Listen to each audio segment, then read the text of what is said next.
What's up, everybody? Hello, this is Chris Enriquez from Bed-Stuy, Brooklyn. This is the age of quarantine.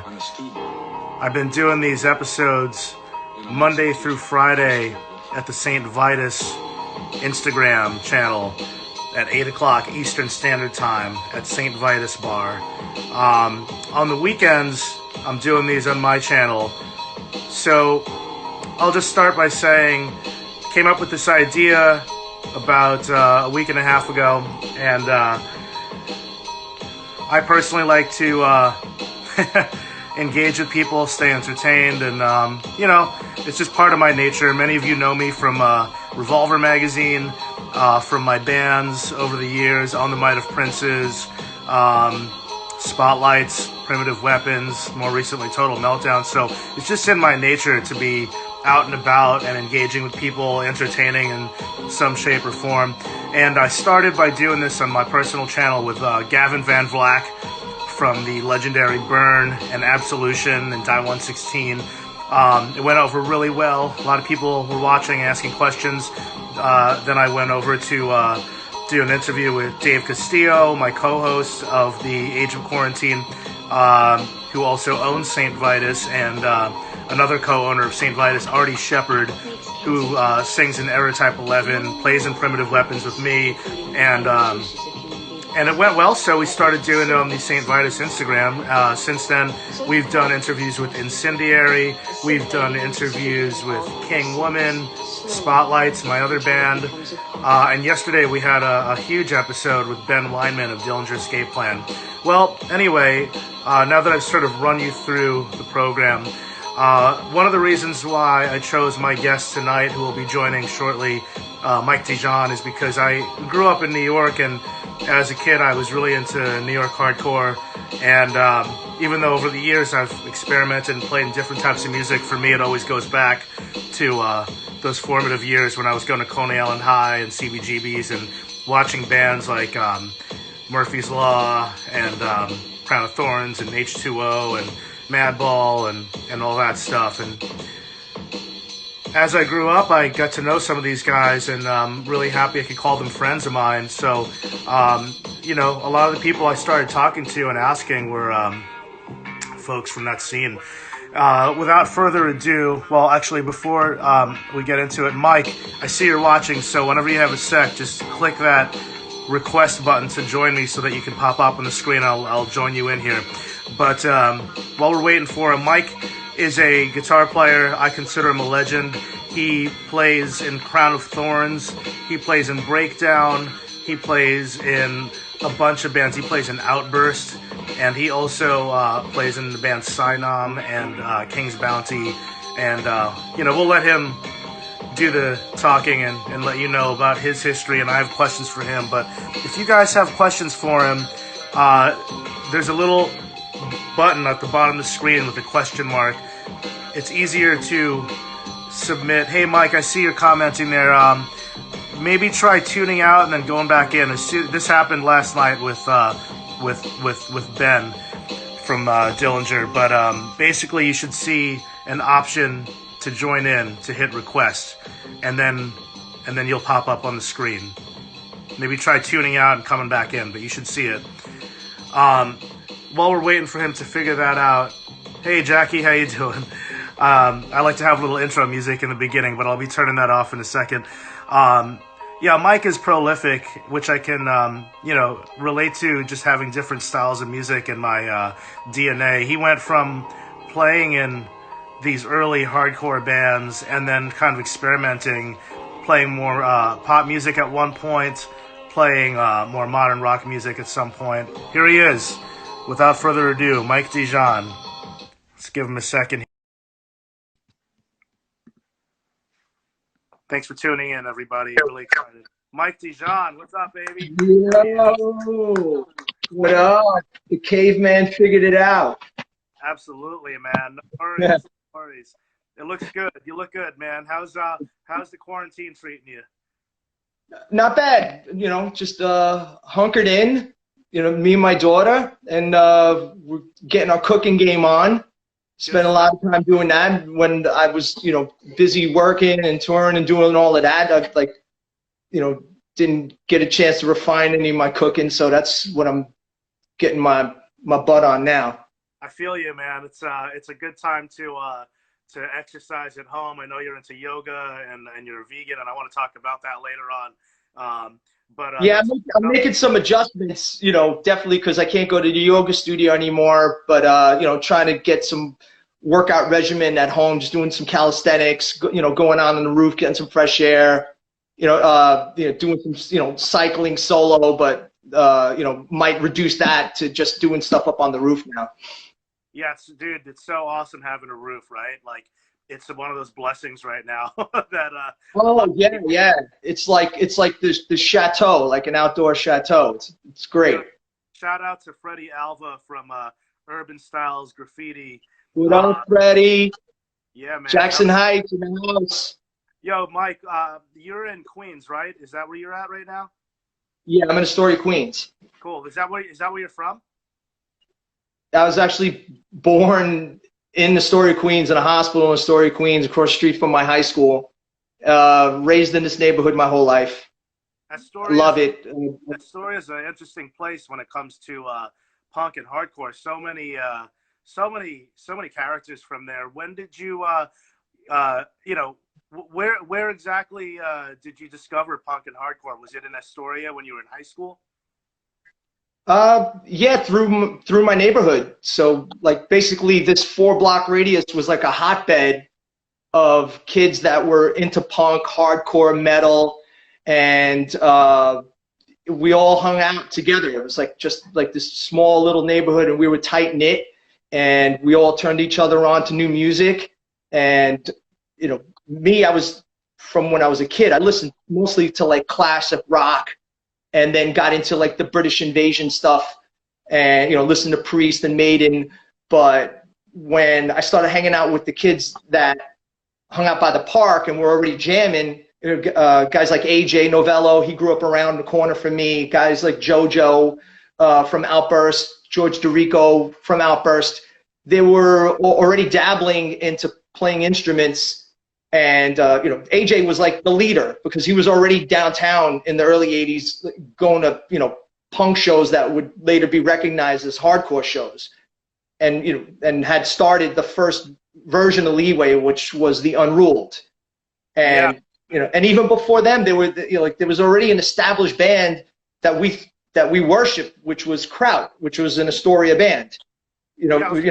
About that. I mean, it's so amazing. I know I just kind of jumped into it. By the way, I see a couple of people that joined. Julian, I know you had a question for Mike, and I can't find it. So if you can resend that to me, that's Julian from Stillsuit. Yo, Julian, my man. Yeah, hell yeah, man. We got a good audience tonight. Hell yeah. I know I just kind of dived into it, but yeah, Astoria is such a breeding ground. Stillsuit is the most progressive band ever. Out of Queens. So let me get a little education on the back in the day. So Kraut was around what time period was that? That was the early 80s, right?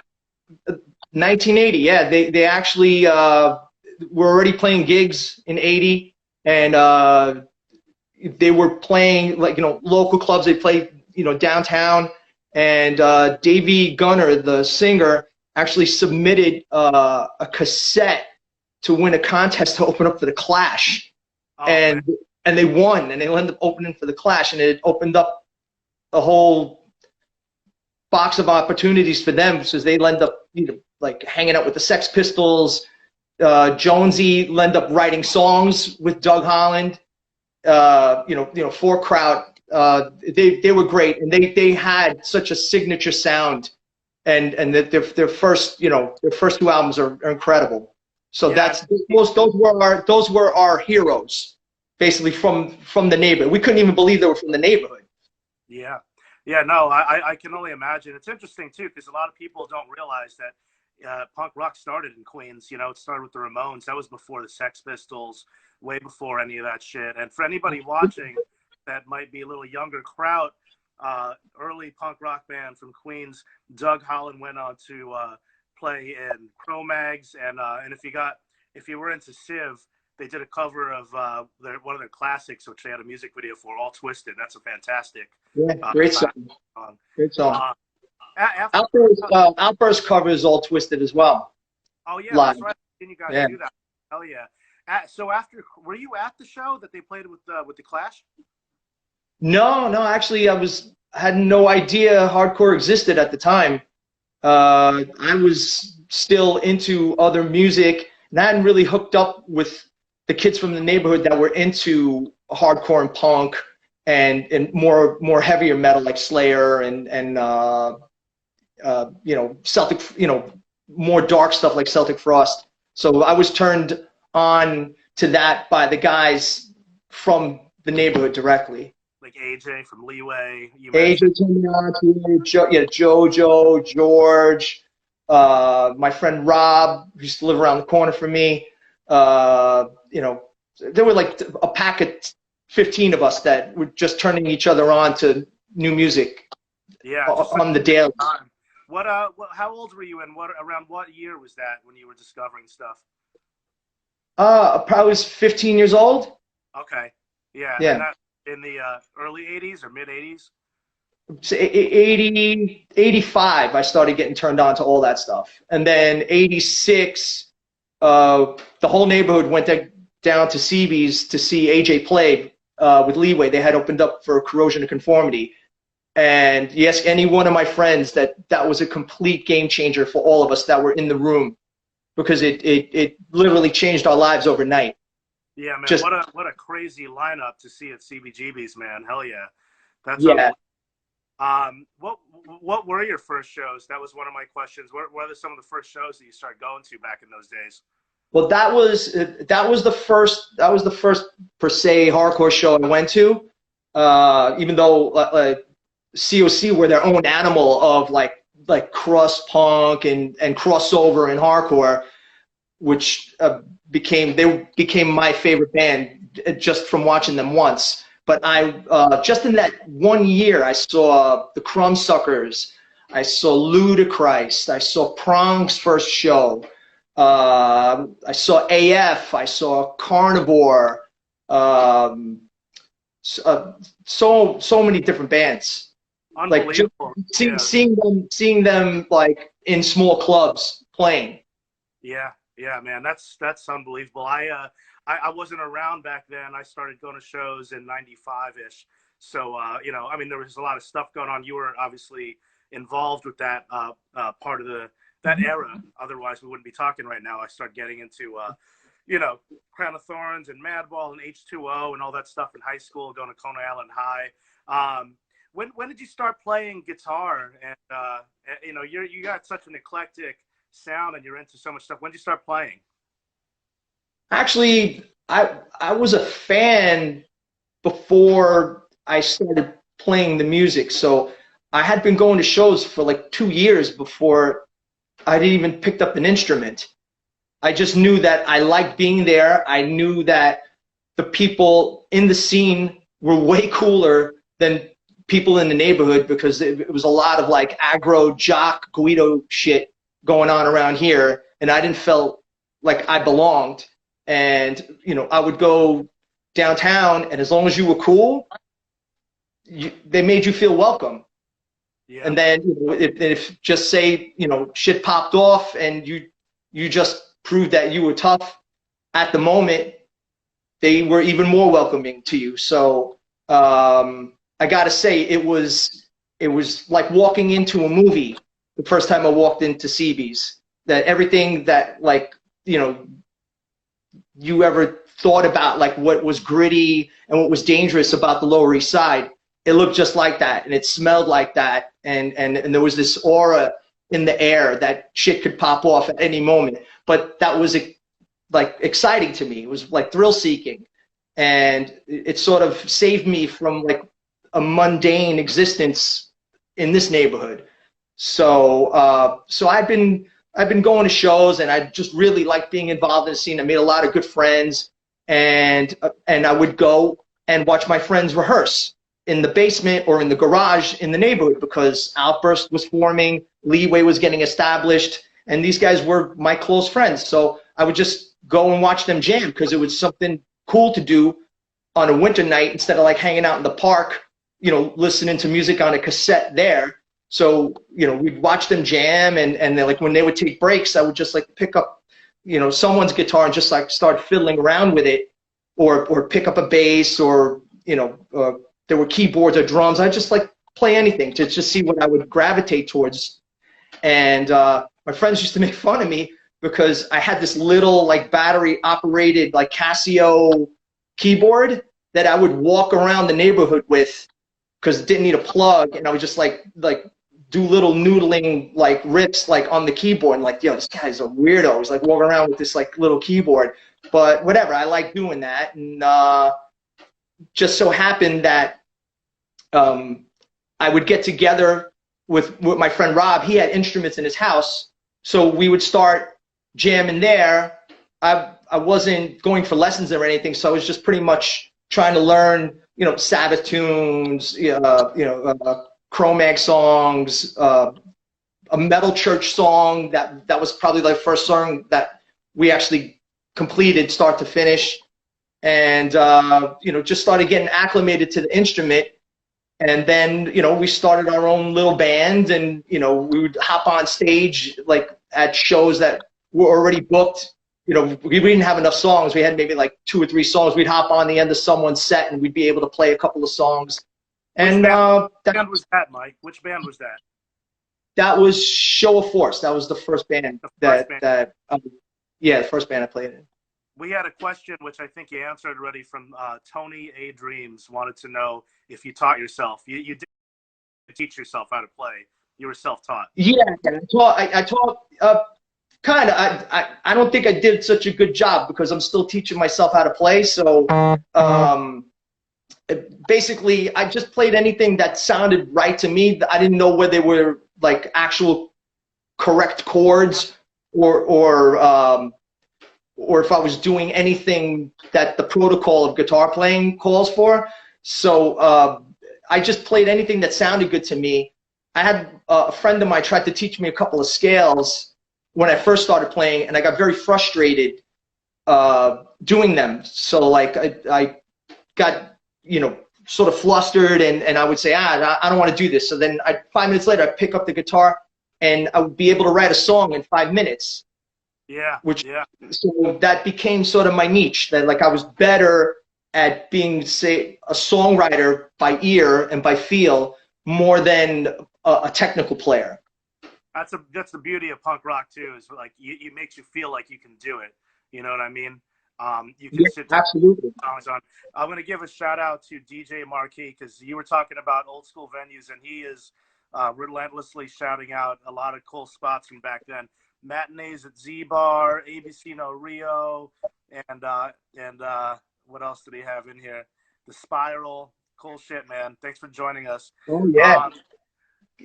Gas Station, Lismar Lounge, Space at the Chase. Those were all like cool clubs that independent guys would put on, like crust punk shows, punk, metal, hardcore, you know, all that stuff. We got a couple of questions that I was actually going to ask anyway. Somebody wanted to know about how Crown of Thorns started, but before we even go there, can you kind of take me on a journey of kind of like in order of like the first bands to, you know, leading to let's cap it at like the 90s for now, like as you were leading to Crown of Thorns, what were you playing? And you had Outburst and Breakdown, right? Well, Outburst, I used to roadie for them in the 80s, and when their first bass player left, I had auditioned to play bass for them, and I was just like a pair of hands to rehearse with at the time.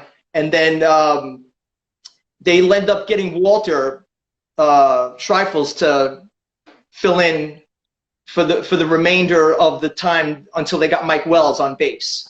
So I was basically, you know, their roadie, you know, carrying gear, and I loved it because it would get me out of the zip code. I would go, you know, to DC. I would go to, you know, out to Pennsylvania, Reading, Allentown, wherever they were going. I just felt cool just being involved and lugging gear. And so basically, I was their roadie, and then when I started Show Force, two of the guys from Outburst actually joined Show Force to get it up on its feet. So Jay and George joined the band on guitar and bass, and I played guitar and then wrote all the songs, and they helped me along until I could find other guys to replace them, so I could keep going with that band, which was awesome. And did the Show Force thing for like 2 years, and when that was done, Franklin Ree, who played bass for Show Force, he was at Venus Records on St. Mark's Place, and he saw an ad on the corkboard, like right when you walk in, that Breakdown was looking for a guitar player.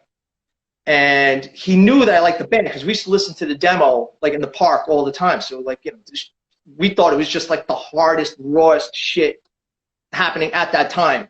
Oh, and badass, man. They were fucking badass. Yeah. I mean, it was just really, really different. I think that they were like New York's answer to, say, like Negative Approach. They were like that raw. Yeah, in like a raw aggressive form. Yo, real quick too, if anyone's watching, you can hear these bands on like if you don't know some of the bands we're talking about, you can go on Spotify and the Outburst stuff is on there. So is the Breakdown demo, and even just the bands that we're just talking about. But I just wanted to let everyone know.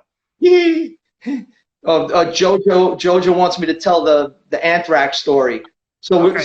so we'll rewind a little bit, right? So when I used to roadie for Outburst, they played the Anthrax Club up in Norwalk, which is like a legendary Connecticut club, and I believe it was with GB and Raw Deal before they were Killing Time. If Jojo, correct me if that's different, but it was like a huge packed show, and we were going to leave, and Jojo's car wouldn't start, and so I was pretty handy back then. I was already like working on cars, and that was like Legos for me. I would like tear engines apart and put them back together, and so I saw what was wrong with the car. It's like one of the brackets in the motor that holds like the alternator had like snapped off, and we were pretty much stranded. It was like 2 a.m. in Connecticut.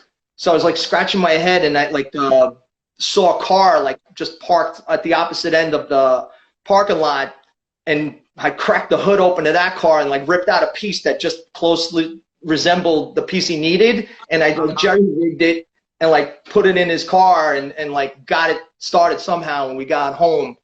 And it would happen again. It would break down, later on too. We would have to like break into cars and like steal parts out of them just to get home from a show. But whatever. That's. Dude, those skills from being out in the streets and doing shit, I'm sure came in real handy when you were touring and going out on the road, survival mode.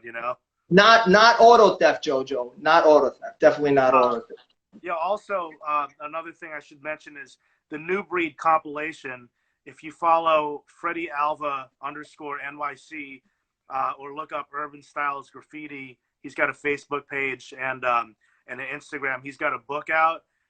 It shows how it's got info on this legendary compilation that he put out back in the day with some of the bands we're talking about. Yeah, we were on it. Show Force and Outburst were on it, and like guys like Freddie gave just neighborhood kids a platform to get their music out, and it was guys like Freddie that had the balls to make moves like that to make hardcore what it is today. Yeah, and anyone watching, if you're I'm gonna be 40 this year. I'm not like trying to fucking claim that I'm old school or anything, but if you're putting on shows and doing stuff, with your friends, these are great examples to go by, man. Put out compilations with your friends' bands and put out books. Do it yourself. You don't need to rely on anyone to do it for you. It's cool shit. Yo, Hoya from Madball's in the house, and Tom from shit, Hoya. Love it. Hell yeah. What's up? Yo, next week on this day, everybody tune in. I'm gonna get Tom Sheehan from Indecision. Shout out to Tom. Hoya, I'll DM you. I want to talk to you too, man. So Mike, you were in Breakdown, and then was Breakdown the band you were in before Crown of Thorns, or is there something I'm missing? No, actually, before we got retracted with the auto theft story, so Franklin went into Venus Records and saw a flyer that Breakdown was looking for a new guitar player. So it had like, the flyer and then like a bunch of strips where you could like tear the phone number off and, just take one. So Franklin pulled the whole flyer off the wall so no one else would see it. And he's like, yo, you like this band, don't you? I was like, yeah. He's like, yo, they're looking for a guitar player. You should get the songs down. So I called up AJ. AJ had a 7-inch at his house, and I played it over and over again, till I got the songs down. And there was a place called Boo Studios on 30th Street, and on the west side. It used to be filled with studios, in that one building. And I tried out there, and Larry Suzy from Sub-Zero happened to be trying out on bass at the same time. And it was this guy, Jumpin' Joe Farley, rest in peace. He was on drums. And Rob DeFrosia, who played in Lethal Aggression, like an old school hardcore band from New Jersey. And we had a great jam that night, and we pretty much started playing shows like maybe a few weeks later. And then the first show I played with them was a place called the Monkey Bar in Norwalk, Connecticut with Leeway. Wow, what a show. That was the first time I played in Breakdown. I think it was in like 1990 or 91 when I joined them. I first heard a Breakdown on the Revelation New York Hardcore The Way It Is compilation. Mm-hmm. That's a amazing introduction to all that stuff. If you had missed it, like I wasn't around in the 80s, so to hear Breakdown, Nausea, Gorilla Biscuits, Youth of Today, and all that stuff on that compilation was a game changer, man. That's cool. So after that, you started Crown of Thorns. Somebody else asked the same question about how the band started. But what I wanted to say is Crown of Thorns was a lot more than just a hardcore band. I think that some of your best records, in my opinion, are those 2 Crown of Thorns records that you put out. They're just so out there. Like, you were playing shows with Madball and a lot of other bands in your scene, but you guys had some interesting shit going on. What were you drawing inspiration from in your songwriting, guitar-wise, when you started Crown of Thorns? I think so. When I joined Breakdown, that they already had sort of like a patented style, and when I would write songs for them, I would put my own flair on it, but I would never stray away from what the formula of Breakdown was. So when we started Crown of Thorns, that a few years later, that was maybe 3-4 years later, there had been so many changes in music that we felt that there were no rules, because we were like listening to hip hop on the regular. We were listening to the grunge stuff. Like I was listening to Soundgarden and Nirvana, and then the whole Nirvana thing, sort of like you listen to it and it's like, wow, these are great songs, and like, you know what? Like being technical really doesn't even matter, like in terms of like, because the guys that I worshipped as far as guitar players go were very, very technical in the 80s. So like Glenn Cummings from Ludacris, Woody Weatherman from Corrosion of Conformity. Oh, yeah. These were like very good, like Chuck Lenahan from the Crumbsuckers. These guys could shred all day and night, and I knew I couldn't play like them. So when the grunge thing sort of came out, and we were listening to like a lot of like really hooky like hip hop stuff, listening to PE, EPMD, Eric B, KRS-One. These are all stuff that the whole neighborhood was listening to on top of metal. So we felt there were no rules. So when we were coming out with our own stuff, we just tapped from whatever sounded good to us. So I tapped from everything, from the rock stuff that I listened to when I was a kid. I would always focus on like the Jimmy Page riffs, because they were so signature. It sounded like he was singing. They just sound like, like vocal notes to me. So when we started that band, and Dimmy, especially the drummer, shout outs to Dim Rock. All right, love you, brother. Rock's in the house right now, yeah. Love you. Like, we wrote the first batch of Crown of Thornz songs in his basement in Astoria, and his mother, was nice enough to let us jam down there.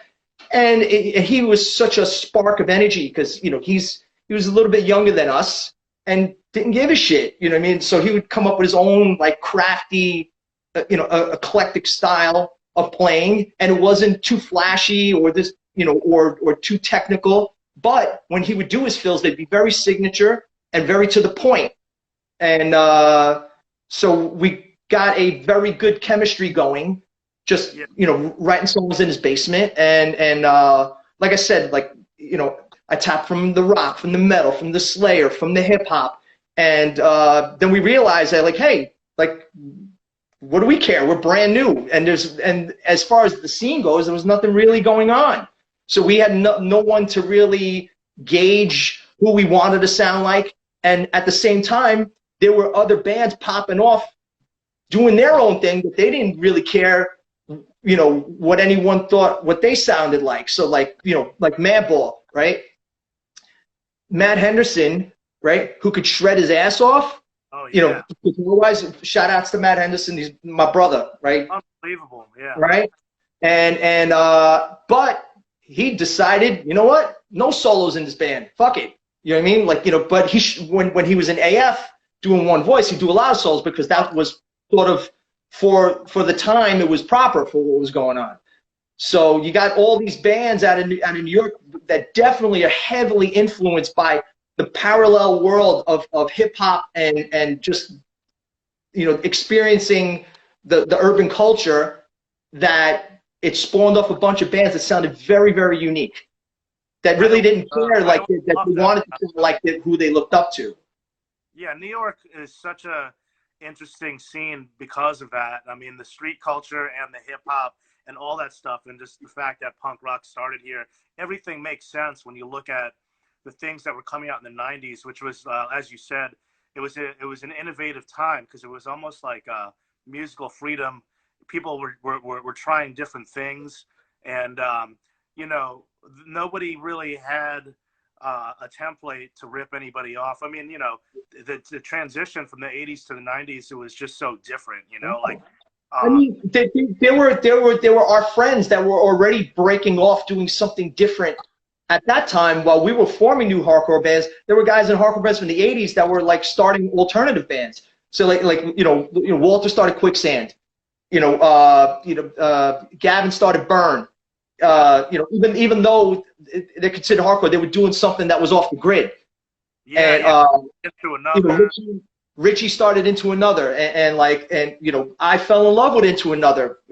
Again, another band that is so talented across the board that, again, I can't play like those dudes, but they influenced me in a way where I could just get the feel of those songs and just use them as inspiration to write myself.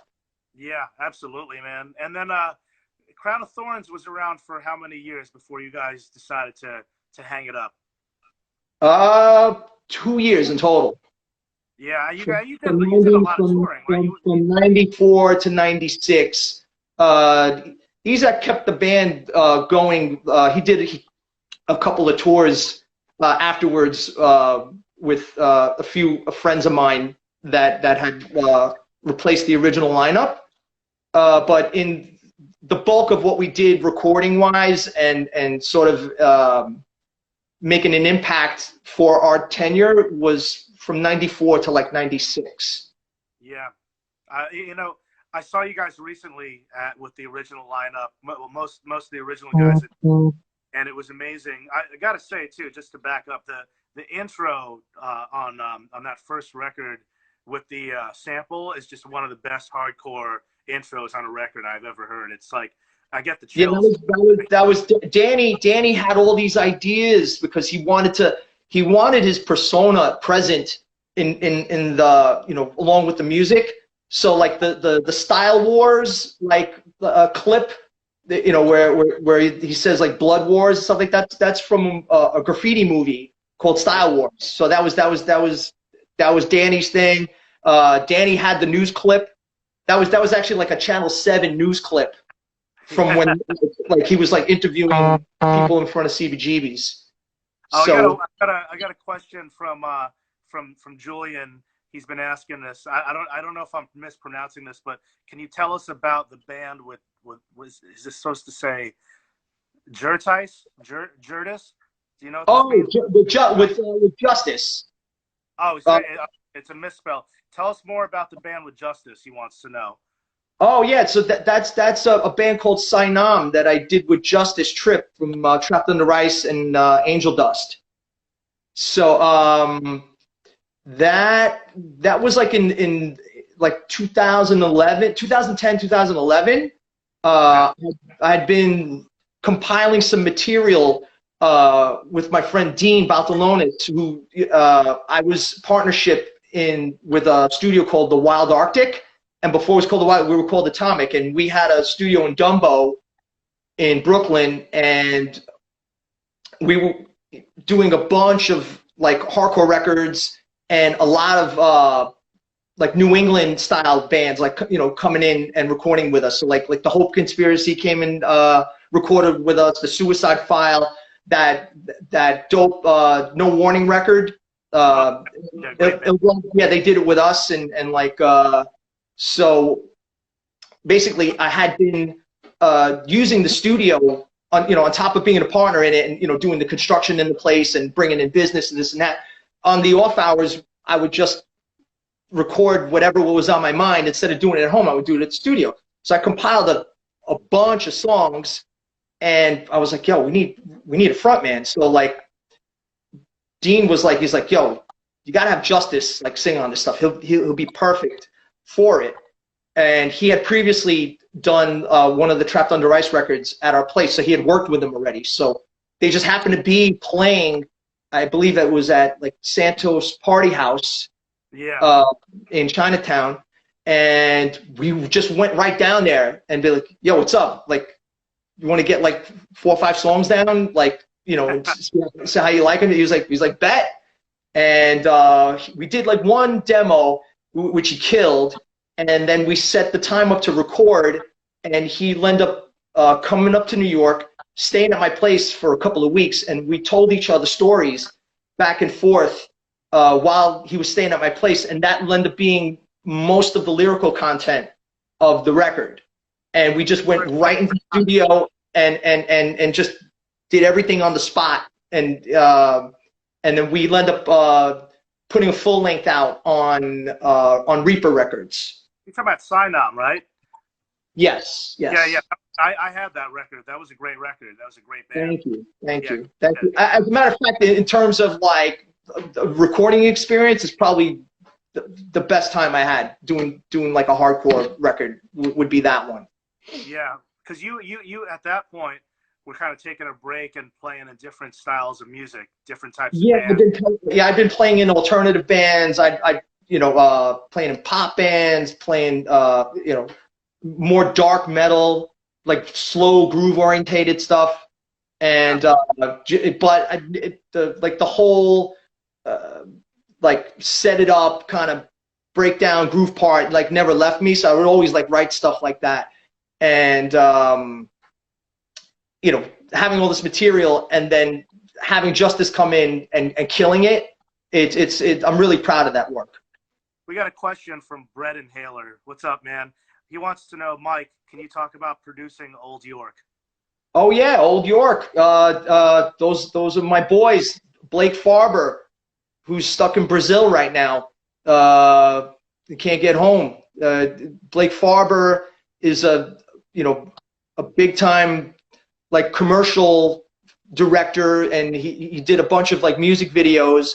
And I met him actually at the Krishna temple on St. Mark's Place that JJ had been a part of opening and maintaining. And so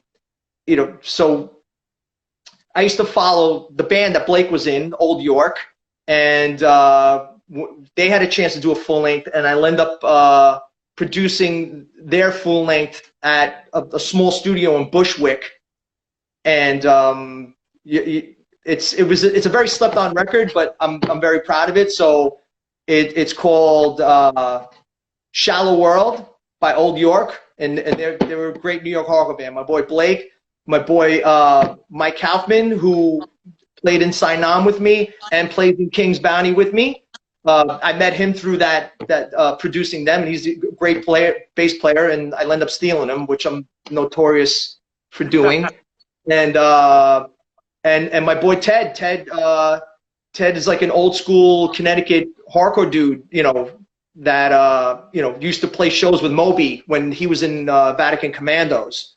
That's wild. So, yeah. Got another question from Andy Rin Martinek. Wants to know, what are your favorite venues to play and hang out in the city now? Oh, well, up until a few months ago, I'd love to play at Brooklyn Bazaar. Great venue. The staff there is all really laxed, cool. It was always a great vibe there. You know, converted Polish banquet hall, so it's got to be great. You know, they left all like that swanky 70s carpet and the mirrors and everything. I really like that place, but then they're not there. Kingsland, just because it's the back of a pizza place, and like Chip, who does Kingsland, has the balls to, you know, put on big shows over there. St. Vitus, of course. You know, because I'll tell you this, St. Vitus gave us a venue to, you know, where we could play at, you know, for local acts to play out of when there really wasn't anything going on in the city. There was nothing for metal, nothing for hardcore.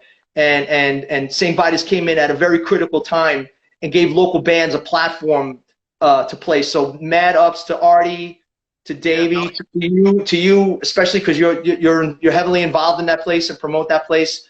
Yeah, so, yeah, you know, I love playing there.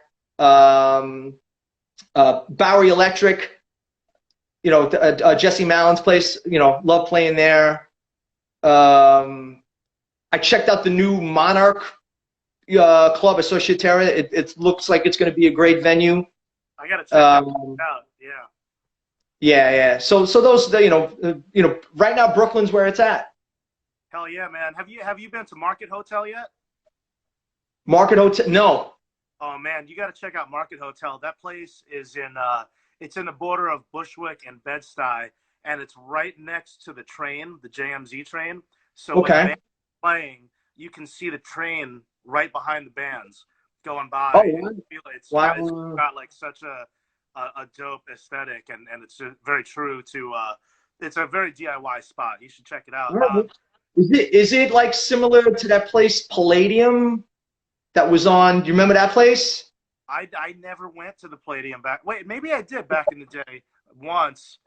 No, I'm talking. There was a place called Palladium on Broadway in Bushwick, where I saw. It's on Broadway. Yeah, it was like a little, not like the old like Palladium from the '80s, but this is like a new place, like a total DIY spot with like one light. I saw Power Trip play there, and they like packed the place out, and it was like, I was like, whoa, this is fucking awesome. It is kind of like that place. I know what you're talking about, but it's elevated, so it's right next to the train. It's on the same level. Yeah, it's yes. Speaking of you know, bringing us to the current time, there is a resurgence, you know, over the years of heavy music and a lot of hardcore, but it's a lot of different styles. I feel like you're pretty current with stuff like, you know, there's so much good stuff happening with Code Orange, Knocked Loose, Higher Power, Vane, Turnstile. Like, do you how do you feel about the current state of the scene and the bands coming up right now? Who are you fucking with? I love it because I always like to go check out new bands when they're coming out, when I hear that there's like a buzz about them. And it turns out that a lot of these bands like listen to the 90s wave of hardcore and like love our shit. And I look at what they're doing, and they're doing something different. They don't give a shit what they sound like. I love it. I think Higher Power is great. You know what I mean? They're doing something very different, melodic. Injecting some heavy riffing and then just sort of swaying in and out of groove parts, which I love. And they're all awesome dudes. Like I ran into them a few times on tour out in Europe, and we had a great time. And checked them out recently. They played at Union Pool and like packed the place out. And they had a great show. So they're my boys. I love Higher Power. I love Turnstile because again they have this really good current energy where it's nothing like sort of like the 80s hardcore where there was this like sort of like aggression that needed to be like they would always say that why do you do this music? Because I need to get my aggression out. These guys are there and they're all like free spirited, more like more on the artsy tip, but love the hard music. So they're there and they're just like getting their freak on, and you could tell it's very unique, very different, and the kids today love it. So when I go to a show and I see like 1,000 kids just go up and down, you gotta admire that because that it's making them move. It's affecting them the way my wave affected me when I was a kid. Yeah, and they pay respects too. Like Power Trip did a cover of Outburst that they recorded. That was cool. They do a breakdown song live in their set too. That's sick. I love those guys. I'm interviewing Riley from Power Trip on Tuesday on the same Instagram Lives. Yeah, so man. Shout outs to Riley, man. Riley and Blake, love you guys. Yo, tell us a little bit about King's Bounty. You that's the band that I know means a lot to you that you've been working with. It's kind of like different styles, a little bit of everything. You did some tours with Korn. What's going on with King's Bounty? In the last year, we've been recording a lot and compiling a lot of new music. And, so we've got a lot of music in the tank. We just played a show in, it was like November or December. We played with Silver Tomb at St. Vitus. So Silver Tomb are members from Typo Negative, Kenny and John Kelly, and they teamed up with two of my good friends, Joe James and Hank, and they were they were in a band called Inhuman, way back. And then Joe he was playing guitar for Agnostic Front for a while. So these guys, they're great players, and I'm happy that these Typo guys recognize these guys are great players and incorporated them in a band, and they're writing together and they're doing some great stuff. So we played a show with them, and so that was the most recent show. But go a little bit back, we had put just a 45-50 minute set together of tunes, and we had been playing out locally, and then we got a call that Korn wants us to do a show opening up for them in Anaheim, California. And we were like, fuck yeah. And and made it happen, and we actually hopped on a gig the same weekend with POD at a casino in Palm Springs.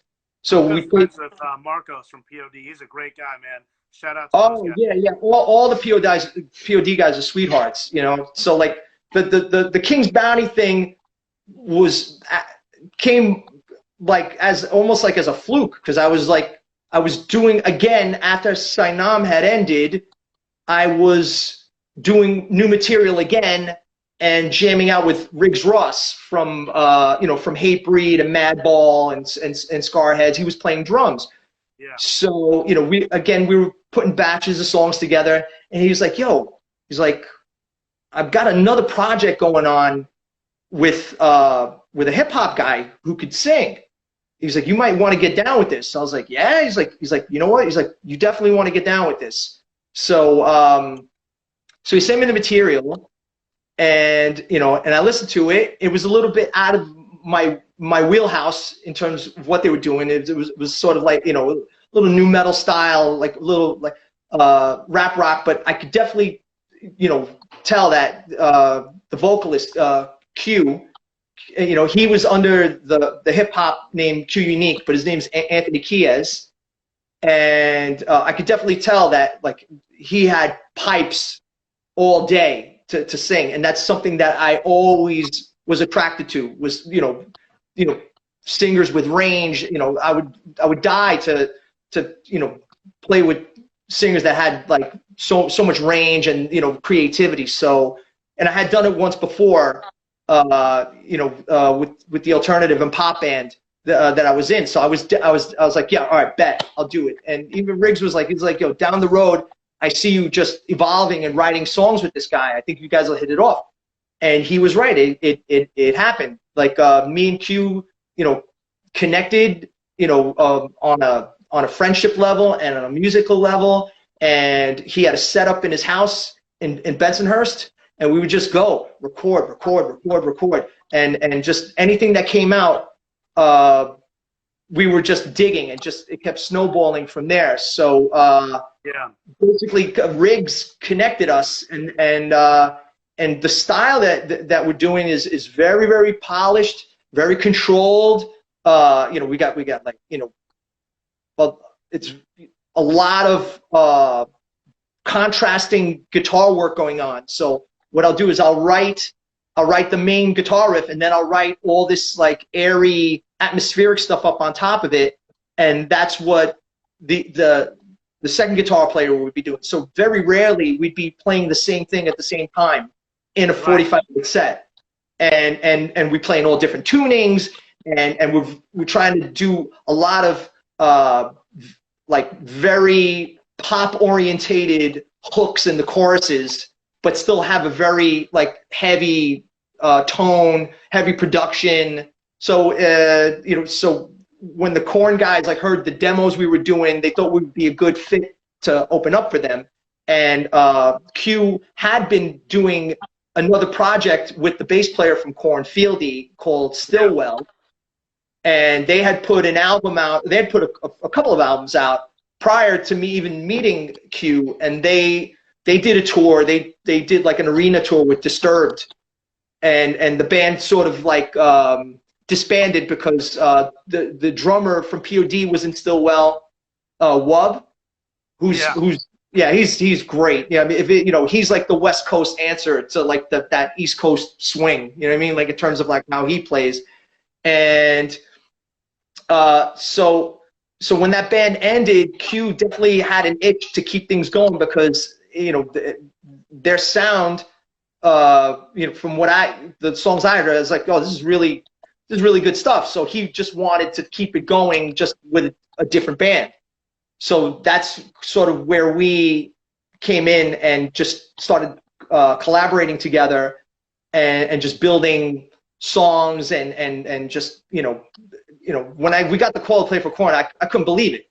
You know what I mean? Like, yeah, I can relate. I was like, I'm like a hardcore kid from Astoria, and I'm like opening up for a band that sold 30 million records. And I was like, it was sort of I didn't even have a chance to process it because we didn't have much time to think about it. We just had to say, yeah, rehearsed our ass off, got our plane tickets, and boom, went out there, and then it went over great. With the Korn crowd, and they invited us out again. We did like a short Midwest tour with them not too long after, and since then we've been shopping around for a deal, to get some label support, and so we could go out and be a working band, and I'd like to tour heavy with that, and that's where we are with that. Yeah, we have a video out on YouTube. It's a single called Denial, and we'll have a second single coming out when things sort of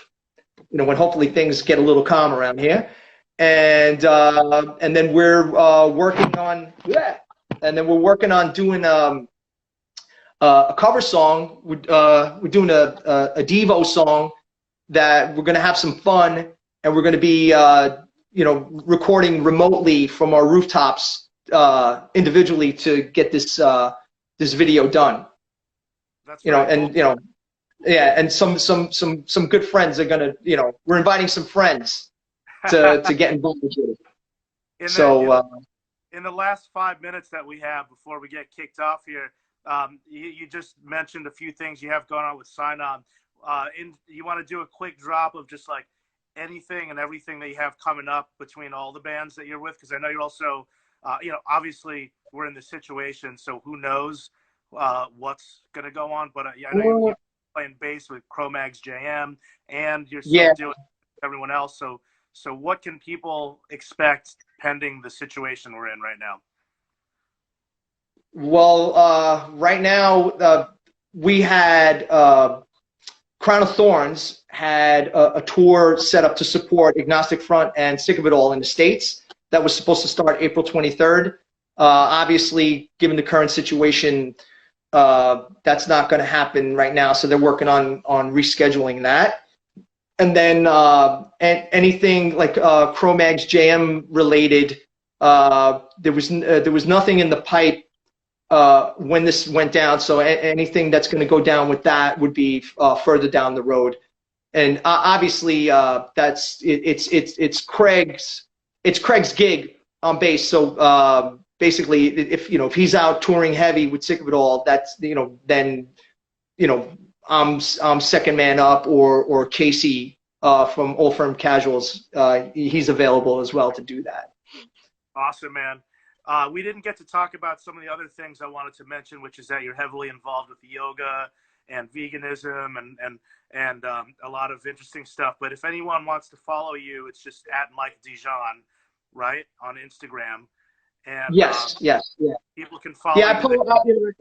I try to post up like some cooking stuff on the plant-based tip because I have some people that I work with on the side, helping them out with their nutrition needs, and it just gives them ideas to start with, just by me like posting up some food. And then like the yoga has been my life's journey for the last 11 years. So like I'm heavily involved in keeping that like a main part of my life.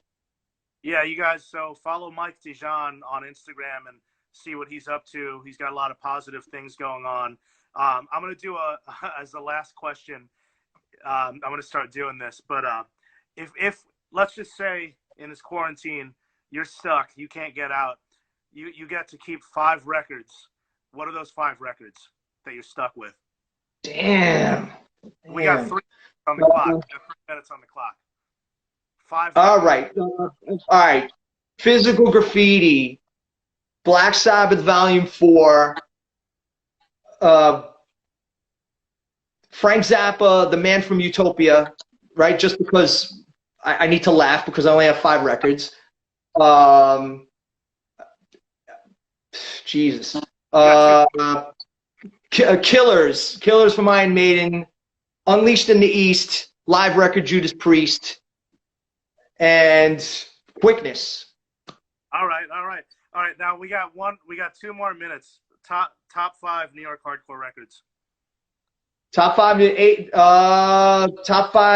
York hardcore records. Yes. Specifically New York. All right. Age of Quarrel, of course. Victim in Pain.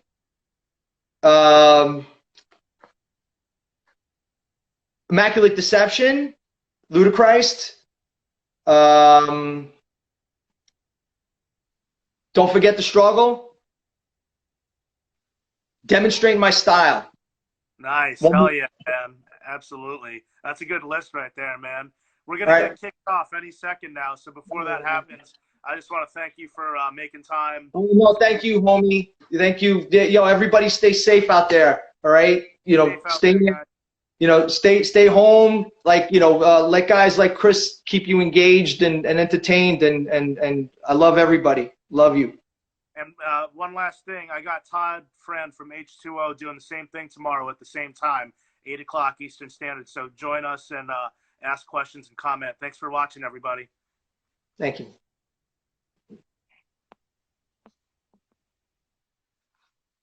All right, everybody. Thanks for watching. Have a good night. Stay safe out there. Take it easy, and see you tomorrow with Todd Fenn from H2O.